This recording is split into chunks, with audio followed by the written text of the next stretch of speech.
కాంగ్రెస్ ప్రభుత్వం ఎన్నికల్లో ఇచ్చిన మాట ప్రకారం వికలాంగులకు, వృద్ధులకు, వితంతువులకు పెన్షన్స్ పెంచే వరకు ఎంఆర్పీఎస్ ఆధ్వర్యంలో పోరాటం చేస్తామని ఎంఆర్పీఎస్ పెద్దపల్లి జిల్లా అధ్యక్షులు అంబాల రాజేందర్ అన్నారు.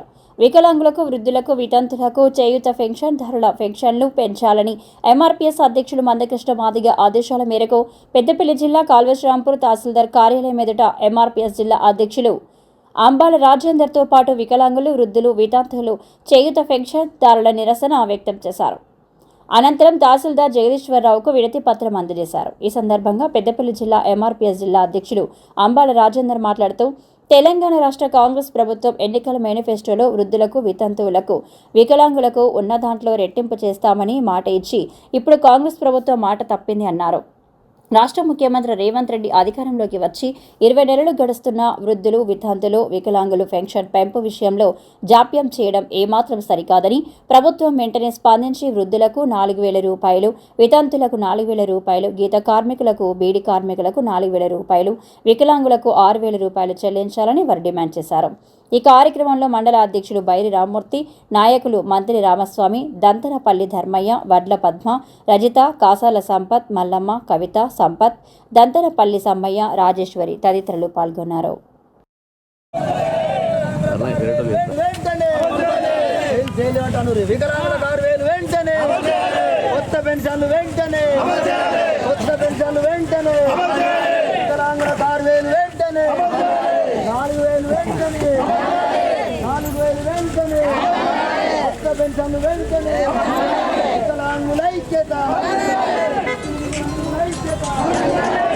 వికలాంగుల 6,000 వెంటనే, వికలాంగుల 6,000 వెంటనే, వృద్ధులు, వితంతులకు 4,000 వెంటనే, ఆసరా పెన్షన్ 4,000 వెంటనే, గీత కార్మికులకు 4,000 వెంటనే. ఎంఆర్పీఎస్ ఎంఆర్పీఎస్ ఎంఆర్పీఎస్ వికలాంగుల ఐక్యత. వితంతుల పెన్షన్ వెంటనే 4,000 వెంటనే, 4,000 వెంటనే, 6,000 వెంటనే. ఎంఆర్పీఎస్ ఎంఆర్పీఎస్ 4,000 వెంటనే, 4,000.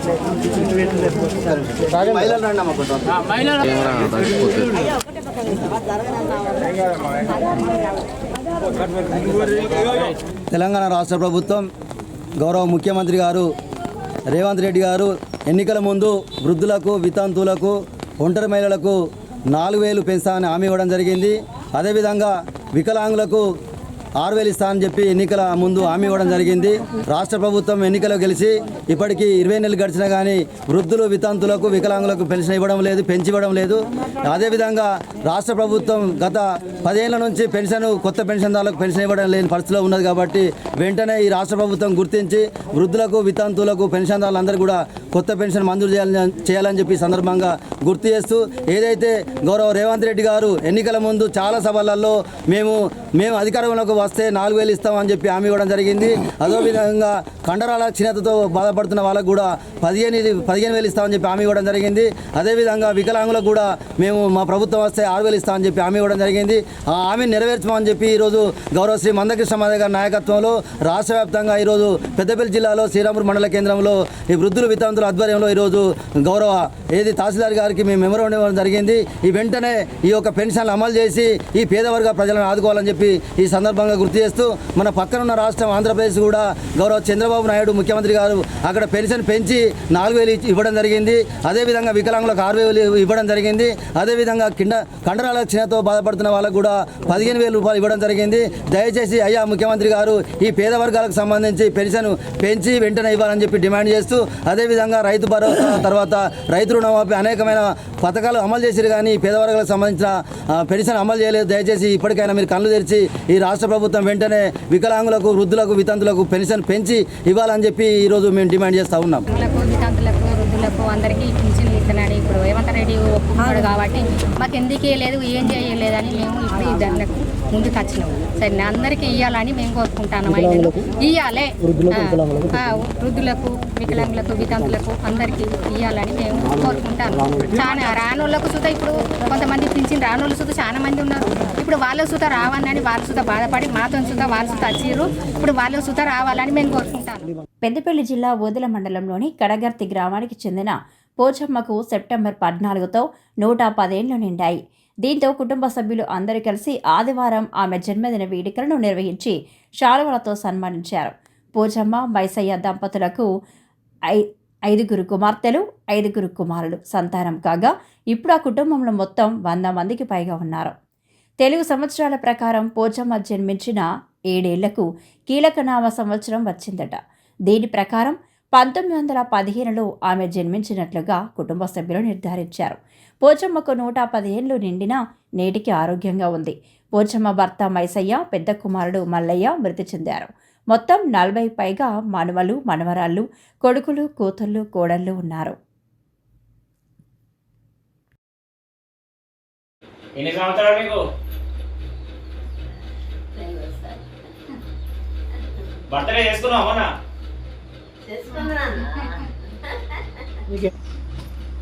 డబల్ తీయమా?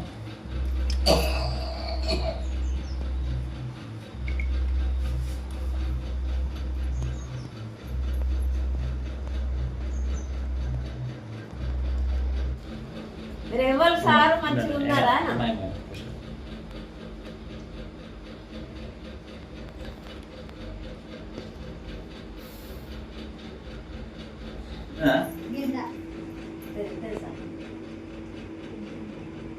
మళ్ళీ ఏంటి మళ్ళీ సాయంత్రం కొంచెం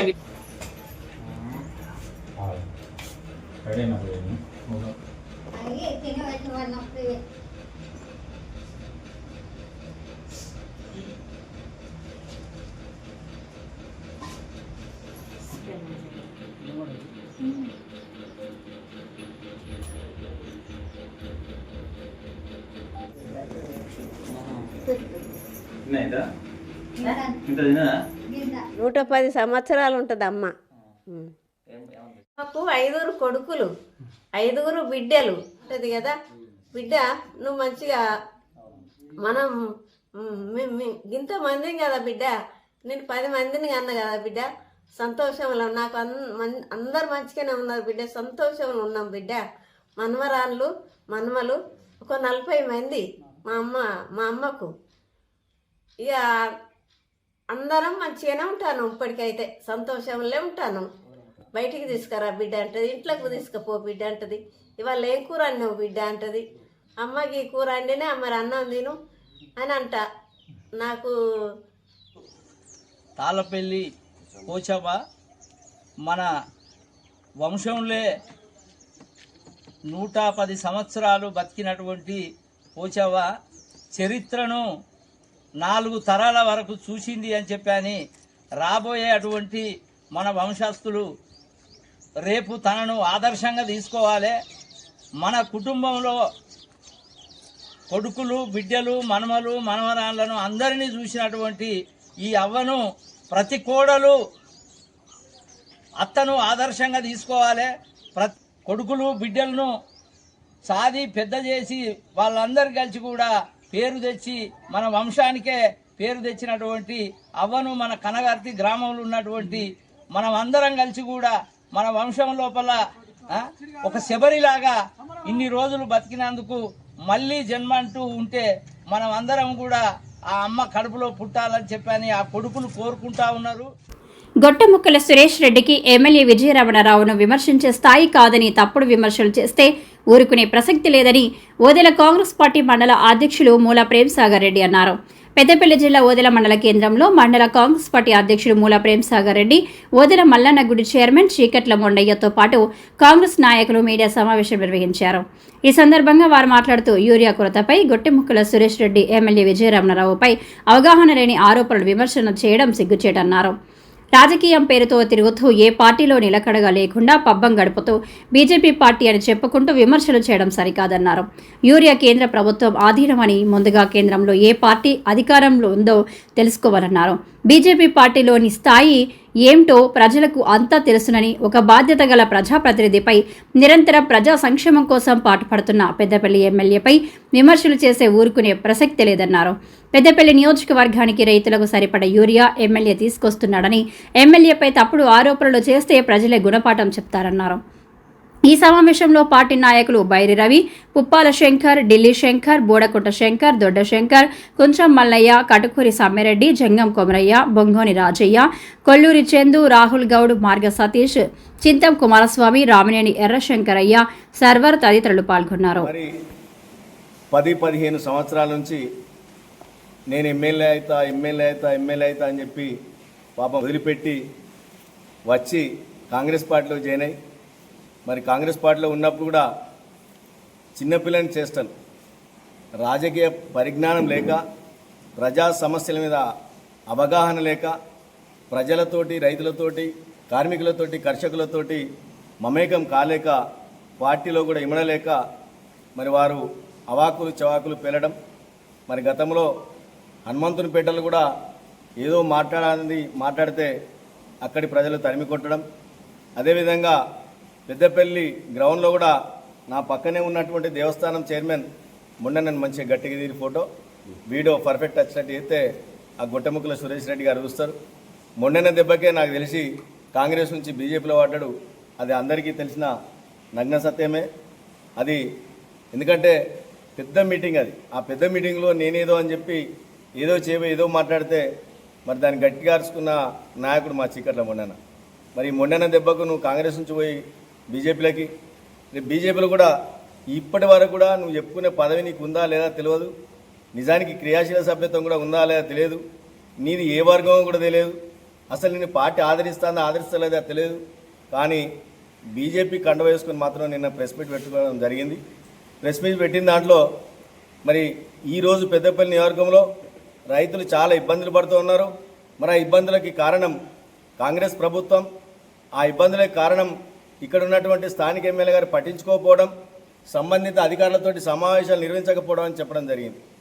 సమావేశాలు అనేది సంబంధిత అధికారులతోటి నిర్వహించే సమయంలో బదారణ పెట్టరు సమావేశాలు. మరి మీరు దాన్ని తెలుసుకోవాలి. వాటియే 2 కాగితాలు ఇన్ఫర్మేషన్ తీసుకొని ఆ కాగితాలు చూసుకుంటూ మాట్లాడడం కాదు. అనేక సందర్భాల్లో ఈ యూరియా విషయంలో ఎన్ని సమావేశాలు నిర్వహించారో సంబంధిత అధికారుల దగ్గరికి వెళ్ళి తెలుసుకో. ఫస్ట్ తెలుసుకుంటే మన పెద్దపల్లి నియోజకవర్గానికి గతంలో ఈ సీజన్ వరకు ఎన్ని మెట్రిక్ టన్నుల యూరియా వచ్చింది, ఇప్పుడు ఎంత వచ్చిందనేది తెలుస్తుంది. రెండవది, దీనికి కారణం ఎవరు అని అడిగినావు. అసలు నిజానికి భారతదేశం మొత్తంలో కూడా సుమారుగా 6-7 రాష్ట్రాల్లో ఈ ప్రాబ్లం ఉంది. మరి 6-7 రాష్ట్రాల్లో కూడా కాంగ్రెస్ పాలిత ప్రాంతాలు కాదు, ఒక తెలంగాణనే కాంగ్రెస్ ప్రభుత్వం ఉంది. మరి మిగతా ప్రాంతాల్లో బీజేపీ బలపరిచినా లేదా బీజేపీ అనుబంధ పార్టీలో ఉన్న ప్రభుత్వాలు లేదా నేరుగా బీజేపీ ప్రభుత్వాలే ఉన్నాయి. మరి అక్కడ కూడా కారణం ఏందో వెతకాలి. సుమారుగా రామగుండం ఫ్యాక్టరీ, ఎరువుల ఫ్యాక్టరీ నాకు తెలిసి 3 నెలలు దాటి 4వ నెల నడుస్తున్నది, షట్ డౌన్ అయ్యి. మరి ఇన్ని నెలలుగా కంపెనీ మూతపడితే కేంద్రం బాధ్యత తీసుకొని కేంద్ర ప్రభుత్వమే మరి నిధులు కేటాయించి ఏదో చిన్న గొట్టె మీద ఖరాబ్ అయిందట, అది సుమారుగా 2-3 కోట్ల ఖర్చు. 2-3 కోట్ల ఖర్చుకు భయపడి ఈ రోజు వరకు కూడా కేటాయించక, మరి ఫ్యాక్టరీని తెరిపించక, మరి అసమర్థ పాలకులు ఎవరు? 3 భార్యలు వరుసగా మీరు ప్రభుత్వాన్ని ఏర్పరచుకున్నారు కేంద్రంలో. మరి రైతులకు ఇబ్బంది ఉండదని తెలియదా? మరి ఈ రకంగా రైతులు ఇబ్బంది పడతారని తెలియదా? సుమారు 4 నెలల నుంచి చేస్తారంటే మీ ప్రభుత్వం, మీ నాయకులు, మీ ఎంపీ గారే చెప్తున్నారు, మీ కేంద్ర మంత్రి చెప్తున్నారు, మీ ఇంకో కేంద్ర మంత్రి విలేకరులు అడిగిన ప్రశ్నలకు దాటవేస్తూ ఈ ఒక్క విషయం నన్ను అడగకండి అని చెప్పి వెళ్ళిపోయాడు బండి సంజయ్ అన్న. కిషన్ రెడ్డి గారు జాతీయ పరిస్థితిలో అనేక రకాల ఇబ్బందులని అందుకే యూరియా రాలని చెప్పారు. అదే రఘునందన్ అన్న ఆల్రెడీ చెప్పారు, పాకిస్తాన్ తోటి యుద్ధం జరిగింది, ఆ యుద్ధం వలన కొంత కాలయాపన జరిగి మేము చైనా నుంచి రావాల్సినట్టు తెప్పలేదని చెప్పి నేను మొన్ననే పాత్రికేయ మిత్రులకు చూపెట్టిన, ఇప్పుడు మళ్ళీ కూడా చూపెట్టడానికి కూడా నేను సిద్ధంగా ఉన్నా. మరి దానికి కారణం మీరే అని చెప్పి మీ నాయకులే ఒక పక్క చెప్తుంటే కేవలం పెద్దపల్లి ఎమ్మెల్యే గారిని టార్గెట్ చేస్తూ పెద్దపల్లిలో మాత్రమే విఫలమైనట్టు, మిగతా అన్ని రాష్ట్రాల్లో సఫలమైనట్టు మీరు ప్రగల్భాలు పడతాం. మళ్ళీ దానికి తోడు నేనేదో ఊరు నుంచి వెళ్తూ ఉంటే రైతులు నన్ను ఆపి యూరియా కోసం మీరు కొట్లాడరా, మా కోసం మీరు మాట్లాడరా అన్నారు. అసలు నిజంగా సురేష్ రెడ్డి గారు, నేను నాలాంటి వాళ్ళు తప్ప, నాలాంటి దగ్గర కూడా నీ నెంబర్ లేదు, లేకపోతే నెంబర్ ఉంటే ఫోన్లో మాట్లాడుతుంటే నీ కోసం ప్రెస్ మీట్ పెట్టే అంత అవసరం లేదు. ఎందుకంటే నేను ఎవరు గుర్తుపట్టరు, అసలు ఏ ఊరోళ్ళు గుర్తుపట్టారు? నేను ఈ నియోజకవర్గంలో ఎన్ని గ్రామాలే నీకేం తెలుసు? తర్వాత రైతు ఏడ్చిన రాజ్యం, ఎద్దేడిచిన వ్యవసాయం ఇంటికి రాను. శాస్త్రం వారికి ఆ పక్కకున్న వాళ్ళు చెప్పిరో మరి నీకు ఎవరు చెప్పిరో నాకు తెలియదు, కానీ నీ కుటుంబ నేపథ్యం ఏందో నాకు తెలుసు. నిజానికి నీకు ఎద్దు తెలియదు, వ్యవసాయం తెలియదు, అలపడ తెలియదు, దాపడ తెలియదు, ఎలుగు తెలియదు, సలుగు తెలియదు. రా ఒకసారి వ్యవసాయ క్షేత్రానికి రా, నేను వ్యవసాయ పనిముట్లను ఎడ్డబడి నేను నాగల్ని అన్ని చూపెడతా. నువ్వు అలపడ దాపడ ఎద్దును చూసి చెప్పగలుగుతావా, మేము చెప్పగలుగుతామా? చూపెడతా నేను. నీకు అది తెలియదు, ఇది తెలియదు, నువ్వు ఎక్కడ చదువుకున్నావు, నువ్వు చేసిన ఉద్యోగం ఏంది, నువ్వు అది చేంజ్ చేస్తున్నావు. నిజానికి విద్యన్న లాంటి వాళ్ళను విమర్శించే సమయంలో మరి విద్యన్నకు రైతుల మీద శ్రద్ధ లేనట్టు, విద్యన్న రైతులకు సేవ చేయనట్టు, విద్యన్న రైతుల విషయంలో వెనకడుగు వేసినట్టు మీరు ఎంత క్రియేట్ చేసినా ఏ రైతు నమ్మడానికి సిద్ధంగా లేడు. ఎందుకంటే రైతులకు ఎక్కడ కష్టం వచ్చినా మొట్టమొదటిగా స్పందించే వ్యక్తి ప్రభుత్వంలో ఉన్నా లేకపోయినా, పదవి ఉండినా లేకపోయినా మొట్టమొదటిగా మరి స్పందించే నాయకుడు కేవలం విద్యన్న మాత్రమే. మీరు ఎవరు రారు, ఏదైనా స్థానిక ఎలక్షన్లు వస్తానేనో లేకపోతే ఇంకేదైనా ఎలక్షన్స్ వస్తే తప్ప మిగతా అన్ని రోజులు మీరు తడిపట్టేసుకుని పడుకోవడమా లేకపోతే మీ వ్యాపారాలు చూసుకోవడం ఉంటుంది తప్ప ఎలక్షన్ల కోసమే, ఎలక్షన్లకు మాత్రమే అవకాశవాద రాజకీయాలు చేసే మీరు రైతుల గురించి కానీ విద్యన గురించి కానీ మాట్లాడడం చాలా సిగ్గనిపిస్తుంది. సురేష్ రెడ్డి గారు, మీరు విదేశాల నుంచి దిగుమతి వచ్చి మాకు తెలుగుదేశం పార్టీలో జాయిన్ అయినారు. అక్కడ లోకేష్ గారి దగ్గర అన్నారు. లోకేష్ నుంచి మళ్ళీ కాంగ్రెస్లో జంప్ అయినారు.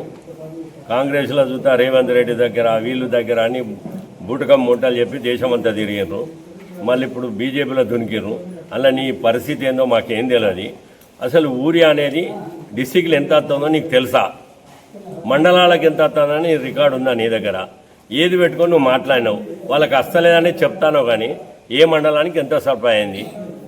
అదే డిస్టిక్ పోయిన సంవత్సరం ఎంత వచ్చింది, ఈ సంవత్సరం ఎంత వస్తుంది? విజయరమణారావుకు రేవంత్ రెడ్డి దగ్గర అన్నావు, నువ్వు అందరి దగ్గర అని చెప్తావు కదా. ఏ పార్టీ ఉంటే ఆ పార్టీ నా దగ్గర అంటావు. రేవంత్ రెడ్డి గారు చేయబట్టి ఇవాళ మాకు మండలానికి 200 కోట్లు అభివృద్ధి పనులు జరుగుతున్నాయి. అది నీకేమైనా అర్థమైందా? నీకు తెలివి ఉన్నదా? నేనేమన్నా అందరిని వదిలిపెట్టి దేశం మీద పడి తిరగడం కాదు. ముందు నువ్వు సక్రమంగా ఉండి నువ్వు ఏం చేయగలుగుతావు నిరూపించుకో ప్రజలల్లా. అది చేయక దినదిన ఏ పార్టీలు అంటే ఆ పార్టీలు మారుకుంటా వీడు తెలుసు వాడు తెలుసు అని చెప్పుడు బంద్ పెట్టు. నువ్వు రెడ్డి అయి పుట్టినావు. నేను ఒక బీసీగా చెప్తున్నా, మంచిగా నిజాయితీగా బతుకుని నేర్చుకో. ఇటువంటివి మాట్లాడకు. పెద్ద పెళ్ళి కదా స్టేజ్ నుంచి దిగి తెల్లారే పార్టీ మారినట్టు కాదు. మళ్ళా చూస్తే అందులో మంచిగా ఉండేటట్టు చూసుకో, మంచిగా మెదులు. పెద్దపల్లి జిల్లా ఓదెల మండలంలో సిపిఐ మండల శాఖ ఆధ్వర్యంలో సాయుధ పోరాట వారోత్సవాలు ఘనంగా నిర్వహించారు. ఓదెల మండలంలోని కడగర్తి నుండి బైక్ ర్యాలీ ప్రారంభమై మండలంలోని గ్రామాన తిరుగుతూ పొత్కపల్లి గ్రామంలో సిపిఐ జెండా ఎగురవేసి వందనం చేశారు. ఈ సందర్భంగా వారు మాట్లాడుతూ తెలంగాణ రైతాంగ సాయుధ గరిల్ల పోరాట విలీన దినోత్సవం సందర్భంగా సెప్టెంబర్ 11 నుంచి 17 వరకు రాష్ట్ర వ్యాప్తంగా జరిగే సాయుధ పోరాట వారోత్సవాలను ఓదెల మండలంలో ఘనంగా నిర్వహిస్తున్నామన్నారు. ఈ కార్యక్రమంలో సిపిఐ పార్టీ మండల కార్యదర్శి కోడం స్వామి, కమ్యూనిస్టు పార్టీ ప్రజా సంఘాల డిహెచ్పిఎస్ రాష్ట్ర వర్కింగ్ ప్రెసిడెంట్ తాళ్లపల్లి లక్ష్మణ్ తదితరులు పాల్గొన్నారు.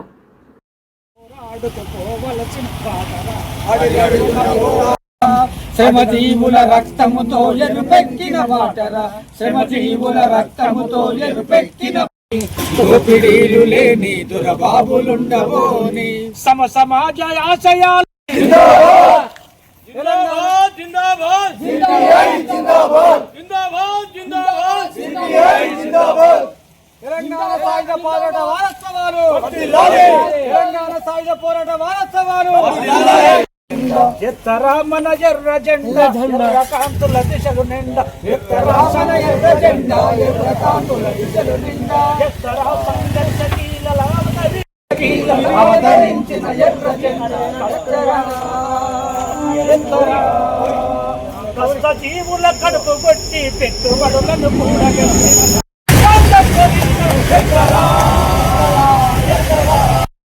నేడు ఓదెల మండల ప్రాంత కమ్యూనిస్టు పార్టీ ఆధ్వర్యం లోపల తెలంగాణ రైతాంగ సాయుధ గెరిల్లా పోరాటానికి దాని యొక్క వారసత్వాన్ని పుణికిపుచ్చుకొని ఈ నెల 11వ తారీఖు నుంచి 17వ తారీఖు వరకు రాష్ట్ర వ్యాప్తంగా ఈ యొక్క తెలంగాణ వారోత్సవాలు జరుగుతూ ఉన్నాయి రాష్ట్ర వ్యాప్తంగా. అందులో భాగంగానే ఓదెల మండలంలో కనగర్తి నుంచి స్టార్ట్ అయినటువంటి ఈ ర్యాలీ ఇక్కడ ఫ్లాగ్ హెస్టింగ్ చేసుకొని మండలంలోని అన్ని గ్రామాలలో ఇది ఈ యొక్క నాటి పోరాటాల స్ఫూర్తిని నేటి ప్రజలకు, నేటి యువకులకు, యువతరానికి తెలియపరచడమే దీని యొక్క ముఖ్య ఉద్దేశము.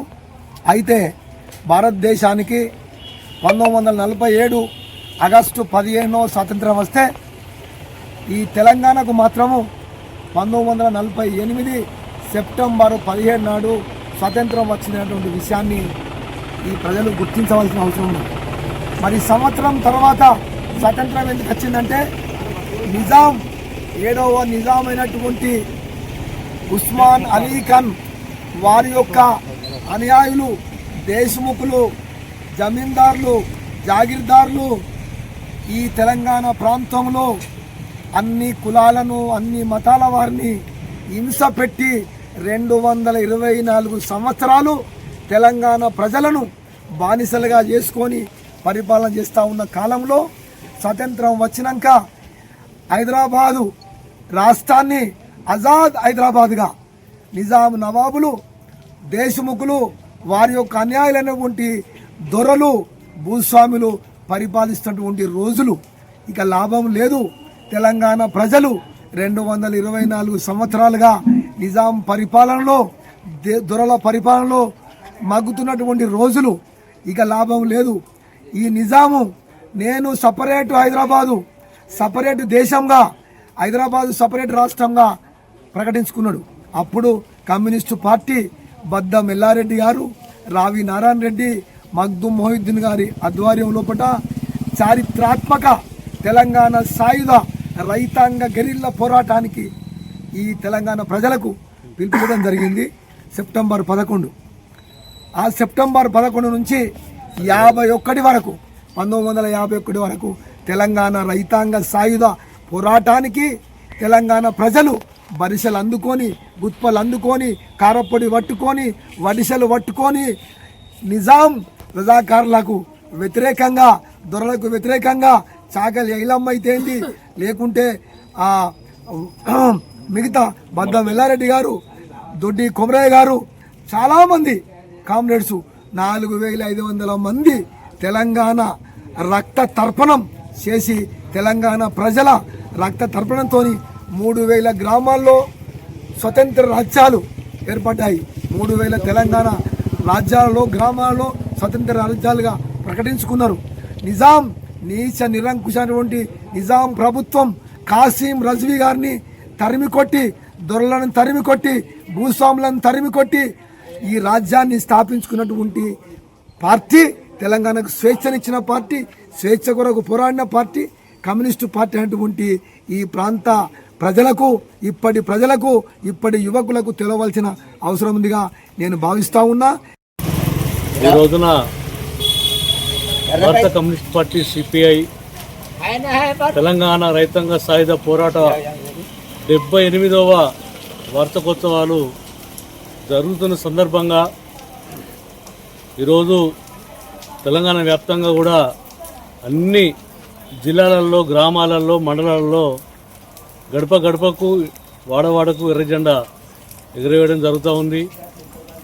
ఇందులో భాగంగా ఈరోజు ఓదెల మండలంలో కనగర్తిలో బైకు ర్యాలీ ప్రారంభం చేసుకొని కొత్తపల్లి గ్రామ శాఖ జెండావిష్కరణ చేసి అదేవిధంగా ఓదెల నంసంపల్లి హరిపురం కొలనూరు మళ్ళీ కనగర్తిలో ముగింపు చేయడం జరుగుతూ ఉంది. గోవును పూజించడం గోవులను సంరక్షించడం మనందరి బాధ్యత అని ఓహే వైష్ణవ ఠాకూర్ ఫౌండేషన్ సభ్యులు అన్నారు. పెద్దపల్లి జిల్లా ఓదెల మండలంలోని ఓదెల హైస్కూల్ గుంపుల హైస్కూల్లో గోవు ప్రాముఖ్యతపై విద్యార్థులకు వ్యాసరచన పోటీ నిర్వహించారు. ఈ సందర్భంగా వారు మాట్లాడుతూ విద్యార్థుల్లో చిన్నప్పటి నుండి గోవు ప్రాముఖ్యత తెలిసే విధంగా ఓహే వైష్ణవ ఠాకూర్ ఫౌండేషన్ ఆధ్వర్యంలో పాఠశాలలో గోవు పుస్తకాలను పంపిణీ చేయడం జరుగుతుందని గత వారం రోజుల క్రితం పుస్తకాలను పంపిణీ చేసి నేడు విద్యార్థులకు నైపుణ్యత పరీక్షలు నిర్వహించడం జరిగిందని విద్యార్థుల నైపుణ్యత పెంపొందేందుకు ఓహే వైష్ణవ ఠాకూర్ ఫౌండేషన్ ఆధ్వర్యంలో ప్రతిరోజు పనిచేస్తుందని వారన్నారు.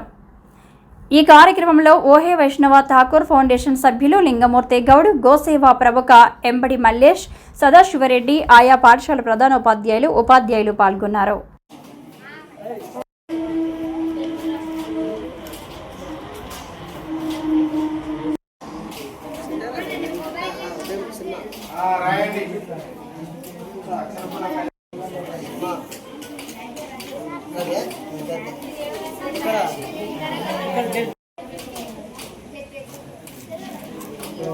జెడ్పీ హెచ్ఎస్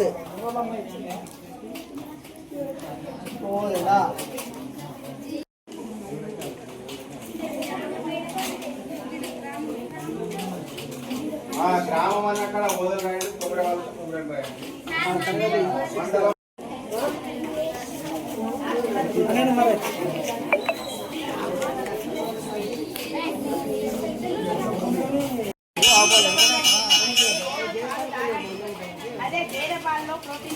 వైష్ణవ ఫౌండేషన్ వారు వారం రోజుల క్రితం ఓహే ఫౌండేషన్కి సంబంధించిన ప్రేరక్ ఎంఆర్డి మల్లేశం గారి ద్వారా గో సంరక్షణకు సంబంధించి పుస్తకాలను మా విద్యార్థులకు అందజేయడం జరిగింది. వారికి గో సంరక్షణ గురించి వారం రోజుల క్రితమే ఇవ్వడం వల్ల వారు కొన్ని విషయాలు తెలుసుకోవడం జరిగింది. గో సంరక్షణ అంటే ముందుగా నాకు తెలిసిన విషయం చెప్తాను. పురాణ ఇతిహాసాల ప్రకారం క్షీరసాగర మదనంలో నుండి ఎన్నో రకాల అంశాలు, అమృతం లాంటి అంశాలను ఉద్భవించడం జరిగింది. అప్పుడు మనకు గోవు కూడా వారిలో ఒక ముఖ్యమైన అంశం. ఆ గోవును మనం కామధేను అని అంటారు. మనము ఒక దేవతగా, దేవునిగా మనం పూజించడం జరుగుతుంది. గృహప్రవేశాలలో కూడా తప్పనిసరిగా గో ప్రవేశం జరిగిన తర్వాతనే మనము ఆ ఇంట ప్రవేశించడం జరుగుతుంది అని అంటే మనం గోవు యొక్క ప్రాముఖ్యతను తెలుసుకోవడం చాలా అవసరం. గోవు ద్వారా మనకు ఎన్నో రకాల పదార్థాలను అందించడం జరుగుతుంది. ముఖ్యంగా ఆవు పేడ, ఆవు మూత్రం, ఆవు నెయ్యి, ఆవు పాలు, ఇలా మనము వీటి ద్వారా మనం పంచగవ్యం తయారు చేసుకొని మొక్కలకు అందించడం ద్వారా మొక్కల యొక్క పెరుగుదల, భూమిలో ఉండే వివిధ రకాల సూక్ష్మజీవులను మనము ఉత్తేజితం చేసిన వారిని అవుతాం. వర్మీ కంపోస్ట్ లాంటి ఎరువులను ఉపయోగించడం వల్ల మొక్కల యొక్క పెరుగుదల ఎక్కువగా ఉంటే భూమి నిస్సారం కాకుండా ఉంటుంది. అందరూ గోవు యొక్క ప్రాముఖ్యతను తెలుసుకొని మీరు మీ కుటుంబ సభ్యులకు, మీ చుట్టుప్రక్కల ఉన్న పొరుగు వారికి అందరికీ కూడా గోవు యొక్క అవసరాలను తెలియజేయాలి. ఇదే కాకుండా ఇప్పుడు పాలు అనేటివి కేవలము గేదె పాలనే ఎక్కువగా వాడుతున్నారు. అసలు ఆవు పాలు అనేది చాలా తేలికగా ఉంటాయి. గోమాత సంరక్షణ గురించి చాలామంది రీసెర్చ్ చేసి కూడా గోవుల గురించి పంచామృతాలను సపరేట్గా ఒక కల్చర్ లాగా పెంచడం జరుగుతుంది. మనము ఆంధ్రాలో చూసినట్లయితే ఇది చాలా కనపడుతూ ఉంటుంది. జీవామృతం, ఘనామృతం అనేది కనపడుతూ ఉంటుంది. వాళ్ళు ఈ ఎరువులనే ఉపయోగిస్తారు. భూమి నిస్సారం కాకుండా చూస్తారు. రసాయనిక ఎరువులను వాడడం వల్ల వచ్చే నష్టాలను కూడా మీరు తెలుసుకొని సేంద్రియ ఎరువుల వాడకం వల్లనే మన ఆరోగ్యం కూడా బాగా ఉంటుంది. ఎందుకంటే అటువంటి రసాయనిక ఎరువుల వాడకం కలిగిన ఉత్పత్తులను, పంట ఉత్పత్తులను మనం తీసుకోవడం వల్ల మనకు క్యాన్సర్ లాంటి, కిడ్నీల సమస్యలు లాంటివి కూడా ఉద్భవించే ప్రమాదం ఉన్నది. కాబట్టి అందరూ సేంద్రియ ఎరువులను వాడడమే చాలా మంచిదని నేను కోరుకుంటున్నాను. నా పేరు వంగలక్ష్మిని. నేను 9వ తరగతి చదువుతున్నాను. నేను జెడ్పీహెచ్ఎస్ సోదరులు చదువుతున్నాను. నేను ఆవు గురించి కొన్ని మాటలు మాట్లాడుతున్నాను. మనకి ఆవు ఎంతో ఉపయోగకరమైనది.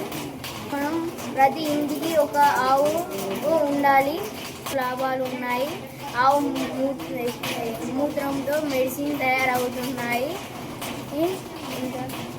పేడతో కూడా ఎరువుగా ఉపయోగపడుతున్నాయి.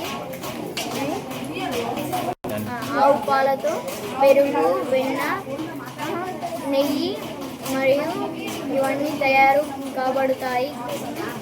కాబట్టి మనం ఖచ్చితంగా ఆవులను పెంచుకోవాలి. ఈ ఆవు రక్షణ కోసం మనం పెంచాలి. ఎక్కువ దగ్గరగా కలిసి పెంచాలి, కలిసికట్టుగా పెంచాలి. ఆవులను కట్టింగ్కు ఇవ్వకూడదు.